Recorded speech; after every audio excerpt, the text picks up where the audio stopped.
तो आंकड़ों में एक रेखा छूट गई तो 6 का 9, 9 का 6 हो जाता है। गणित का महत्व क्या है?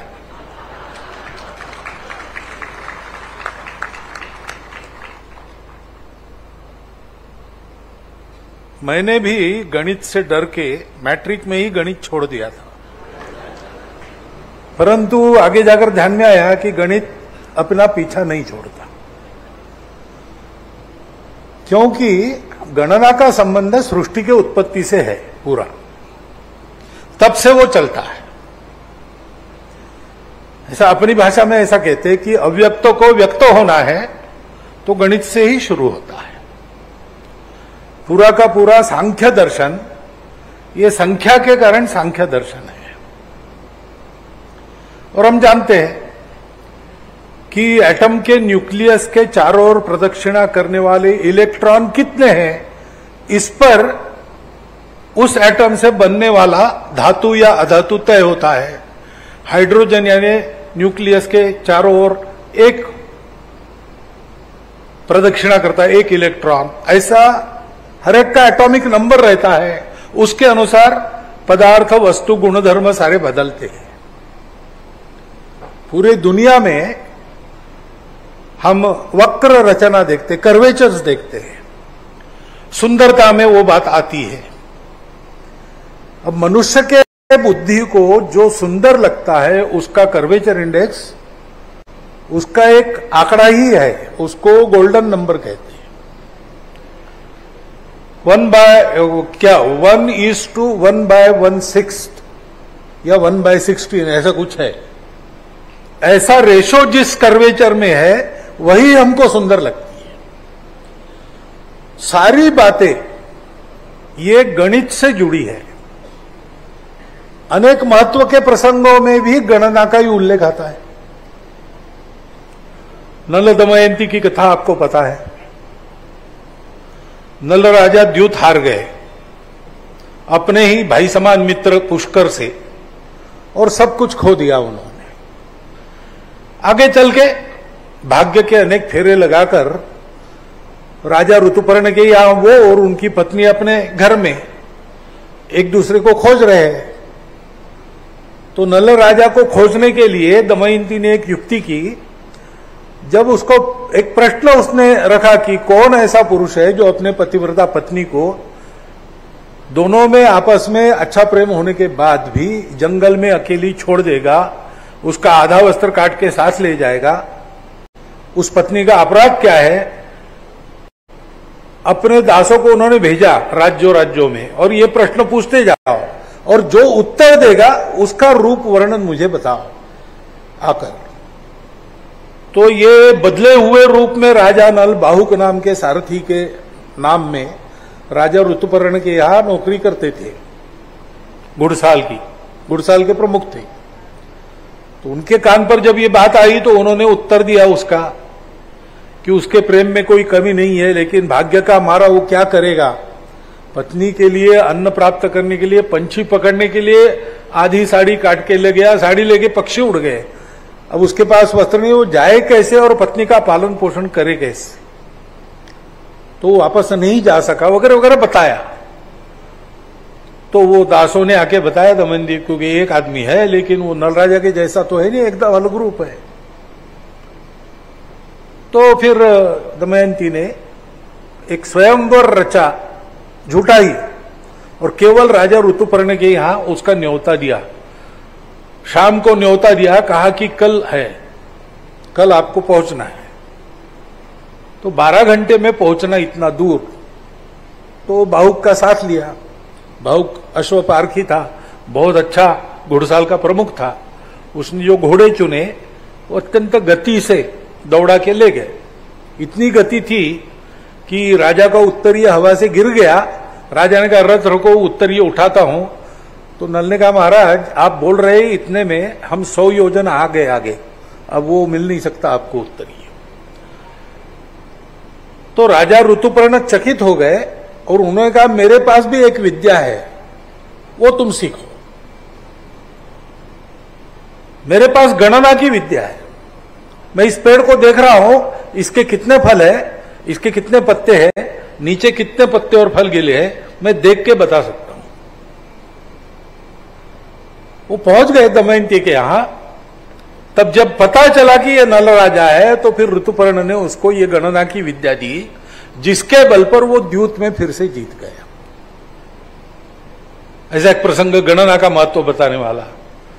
दूसरा प्रसिद्ध महाभारत का प्रसंग है कि विराट राजा के गायों का अपहरण करके कौरव ले गए और अर्जुन प्रकट हुए उत्तर को सारथी बनाकर लड़ने के लिए।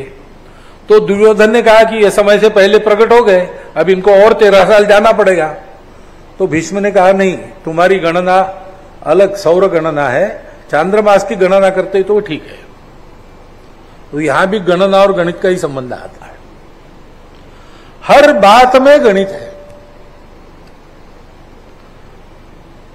गणित शास्त्र की ये दृष्टि हमारे यहां है। हमारे यहां मंत्रों में भी गणित है। रुद्र कई बार होता है, हम सुनते भी है उसको मंत्र। उसमें एक चमक है, ये भी चाहिए वो भी चाहिए, भूतिम चमे विभूतिम चमे, ऐसा चलते हैं मंत्र।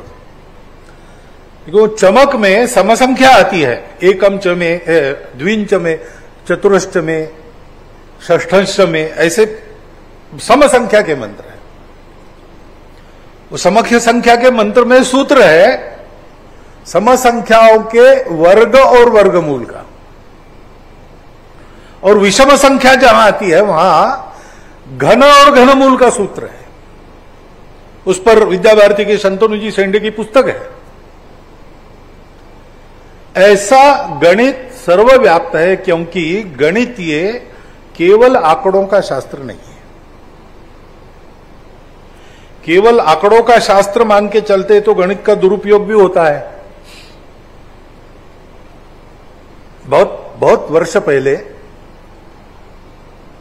इंडिया टुडे में एक उपरोध आया था, सटायर, भ्रष्टाचार पर रहा होगा, पता नहीं काय पर, याद भी नहीं। तो एक राजनीतिक नेता ने स्टेटमेंट दिया 2 और 2 5। तो पत्रकार पहुंच गए, प्रधानमंत्री जी के पास पहुंचे, उनको पूछा 2 और 2 कितने। तो प्रधानमंत्री जी ने हमेशा के अनुसार अपनी आंखें शून्य में लगाकर, उस समय के प्रधानमंत्री पता नहीं क्या वर्णन करते पत्रकार, अपनी आंखें शून्य में लगाकर बहुत देर मौन रहे और उसके बाद कहा कि हाँ ठीक है, ये समस्या है, इसका उत्तर हम जरूर ढूंढेंगे, हम इसके लिए तैयार हैं। तो उत्तर नहीं मिला, इसलिए फिर विरोधी पक्ष नेता के पास गए, उसको पूछा 2 और 2 कितने। तो उसने कहा देखो आया प्रश्न, हम कह रहे थे पहले से, ये प्रश्न है, दुनिया के सामने भी है, और इसका उत्तर नहीं है उनके पास, इसका उत्तर केवल हमारे पास है। भारतीय संस्कृति के आधार पर विचार किए बिना दूसरा चारा नहीं, वो करना ही पड़ेगा, नहीं तो इसका उत्तर कभी नहीं मिलेगा। यहां भी उत्तर नहीं मिला, इसलिए और किसी नेता के पास गए, उसको पूछा 2 और 2 कितने। तो उसने कहा बताता हूं, लेकिन 50% मेरा। अब ये ठीक है, वो तो एक दूसरी बात पर सटायर है, लेकिन वास्तव में 2 और 2 5 करने का उद्योग करते हैं ना लोग, क्योंकि किसी भी शास्त्र का, किसी भी बात का उपयोग करना है तो मनुष्य की जो दृष्टि है वो परिणाम करती है। कई बार मैंने इस सुभाषित का उच्चारण सार्वजनिक भाषणों में किया है, आपको पता है, विद्या विवादाय धनम मदाय शक्ति परेशान परपीडनाय खलस्य साधोर विपरीतमेतत् ज्ञानाय दानाय च रक्षणाय। तो शास्त्र का उपयोग दुष्ट लोग गुणों का, विद्या का उपयोग विवाद के लिए करते हैं, धन का उपयोग करके मदमस्त हो जाते हैं, मदमस्ती में उसका उपयोग करते हैं, और शक्ति का उपयोग दुर्बलों को दबाने के लिए करते हैं। साधु पुरुष इससे उल्टा करते हैं, ज्ञानाय दानाय च रक्षणाय, ऐसा करते। हम जब कहते वैदिक गणित या भारतीय गणित, तो भारतीय गणित का विचार सारा विश्व कल्याण की दृष्टि से हुआ है। अनेक योग आज एकत्रित हुए हैं ना,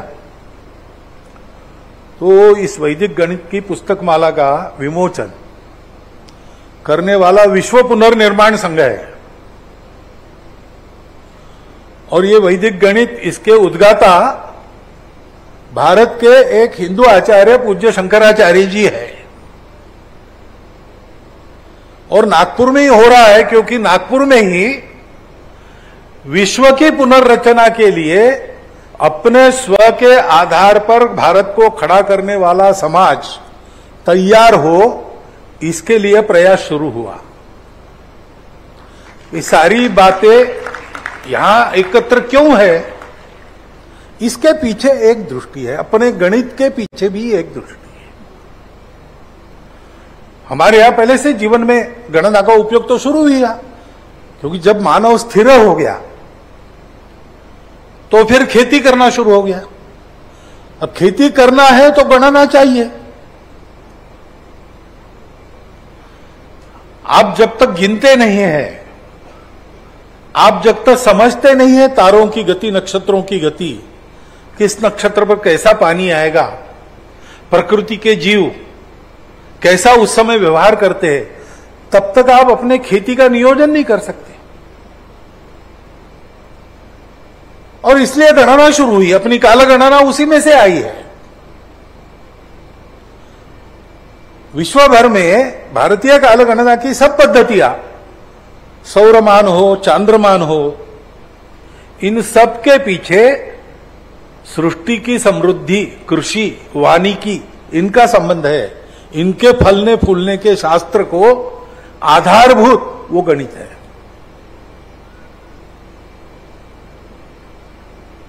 और इसलिए अत्यंत शास्त्रीय गणना हुई है। वो जो गणना होती है उसका प्रत्यंतर आप आकाश में देख सकते हैं।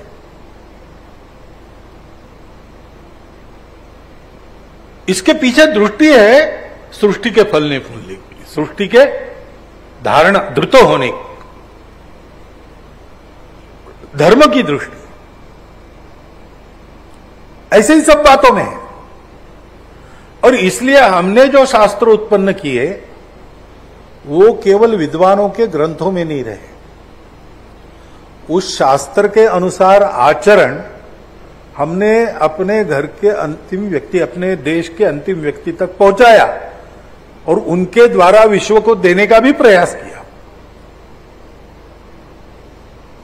छोटी छोटी बातें, जैसे अब ये कृषि की ही बात है। तो बिहार में मैं था तो बिहार में किसान ऐसे ही बताते थे, आतन देवे आदरा जातन देवे हस्त, का करीबे वही पाहुना, का करीबे गृहस्थ। पाहुना यानी अतिथि। जिस अतिथि को आते समय आदर नहीं मिलता, आइए आइए बैठिए कैसे है, ऐसा मिलता नहीं। और जाते समय रास्ते से उसको हाथ नहीं मिलता, यजमान विदा करते समय उसको हाथ नहीं देते, वो बेचारा क्या करेगा, ऐसा एक अर्थ है।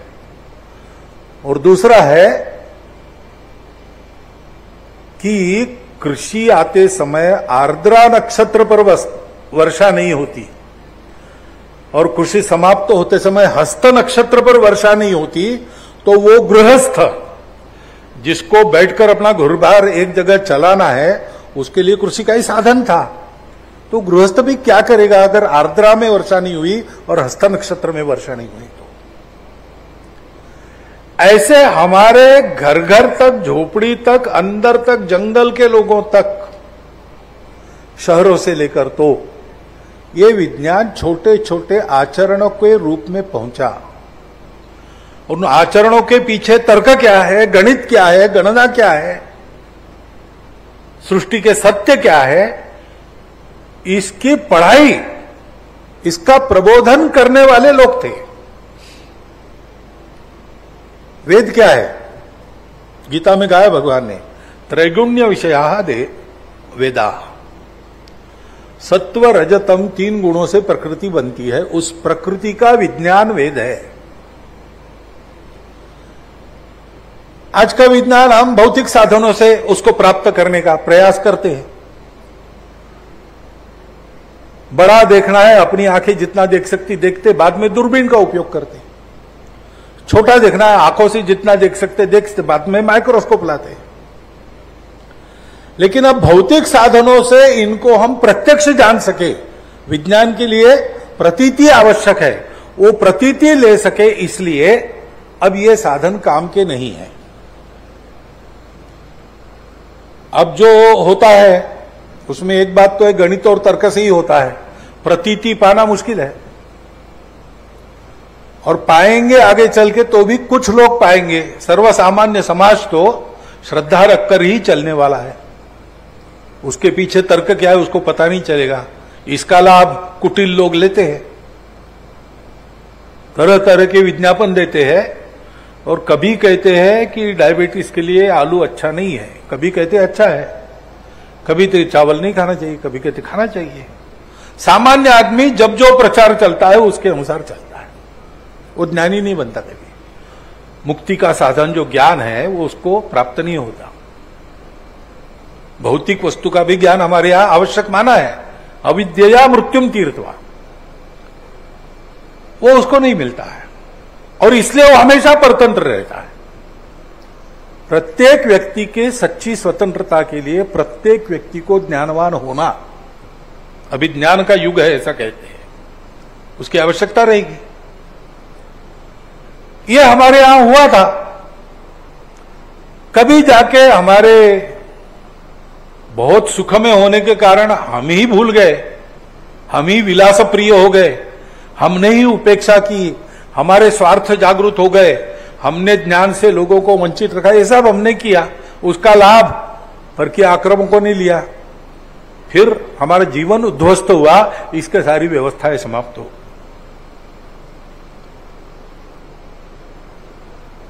अब जो नया विज्ञान आया उसमें भौतिक सृष्टि का तो विचार है, लेकिन आध्यात्मिक विचार उसमें नहीं है। और अविद्या मृत्युम तीर्थवा ये अपेक्षा है, लेकिन उसके आगे है विद्यामृतम अश्नुते, मृत्यु से संघर्ष, उस पर विजय या पराजय, इस चक्कर से ही मुक्त हो जाओ तो शाश्वत रूप से सुखी हो जाओगे।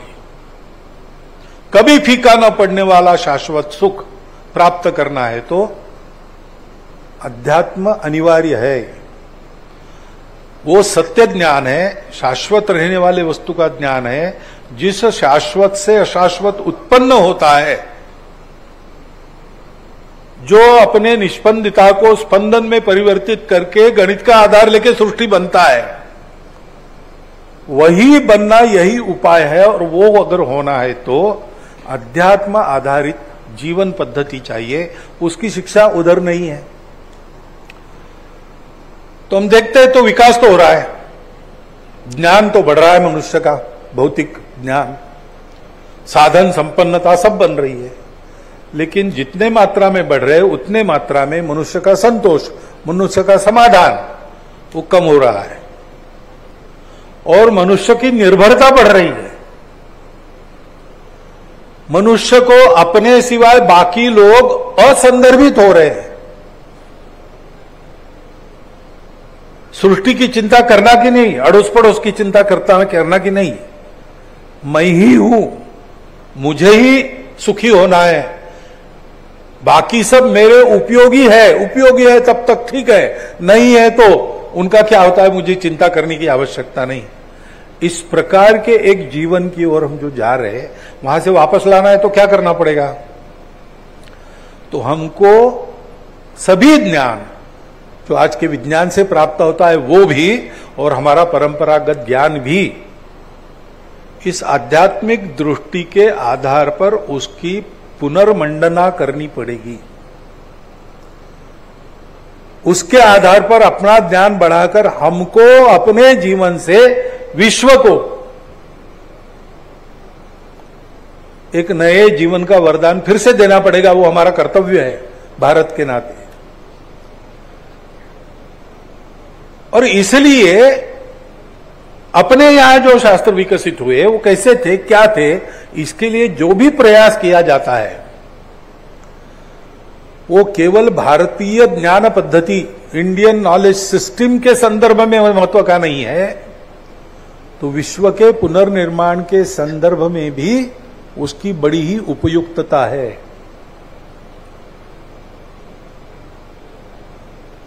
विश्व को इसकी आवश्यकता लग रही है।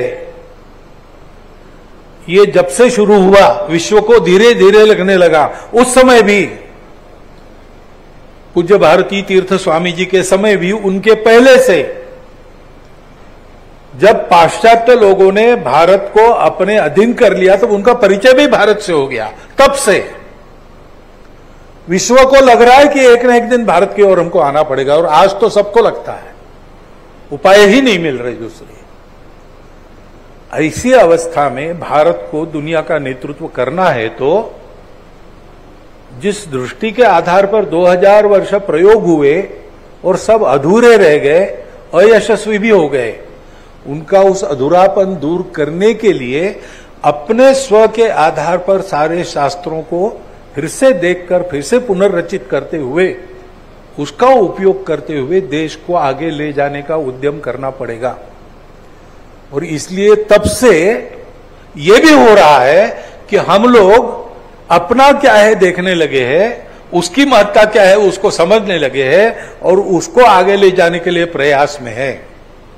स्वामी जी ने यहां बैठकर फिर से लिखा, उनको लिखने के लिए कहा गया। कहने वाली विभूतियां भी बहुत सोचने समझने वाले लोग थे। सीडी देशमुख अर्थशास्त्र के पंडित थे, आधुनिक अर्थशास्त्र उनको पता था, फिर भी उन्होंने वैदिक गणित को लिखने के लिए कहा। पूजनीय गुरु जी तो जानते ही थे सारी बात। ये सारी जो बातें हो रही है, समय एक करवट ले रहा है। विधाता ने सृष्टि के लिए जो भविष्य निर्धारित किया है उसकी ओर सृष्टि जा रही है, ऐसा मानने वाले मानते हैं। उस परिवर्तन के उपक्रम का ही ये भी एक महत्वपूर्ण अंश है। और इसलिए आज इस विमोचन के द्वारा हम जो इस प्रकार के विचार और अनुसंधान को गति देने वाले हैं, उसका एक्सीलेंस सेंटर यहां स्थापन करेंगे, ऐसा कहा गया है। ये सारा जो होगा वो विश्व के पुनर्निर्माण के दृष्टि से लड़खड़ाती हुई दुनिया को फिर से सुखी सुंदर दुनिया बनाने की दृष्टि से चल रहे बड़े उपक्रम का एक अंग है। यह इसका महत्व हम ध्यान में रखें और इस कार्यक्रम को और इस उपक्रम को इसी दृष्टि से देखते हुए सब प्रकार से उसकी